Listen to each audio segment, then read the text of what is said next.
দিন দিন যেন সব হারিয়ে যাচ্ছে জীবন থেকে। কত মানুষ, কত জিনিস, কত সময় সবই হারিয়ে যাচ্ছে। মাঝে মাঝে সেই ছোটবেলাটাকে খুব মিস করি সেই স্কুল জীবনের বন্ধুগুলোকে।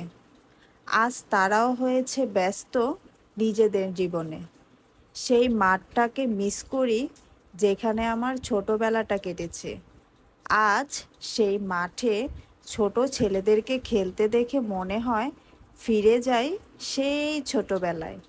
তখন যে পুকুরটাতে গোসল করতাম বাবার সাথে, আজ সেখানে বড় বিল্ডিং হয়েছে। তখনকার সেই গ্রাম আজ হয়েছে শহর। আজ এই ব্যস্ততার জীবনে মনে হয় যদি সেই সময় বা জিনিস কিংবা মানুষগুলোকে ধরে রাখতে পারতাম, তাহলে হয়তো এই হারিয়ে যাওয়ার খেলাটা বন্ধ হতো।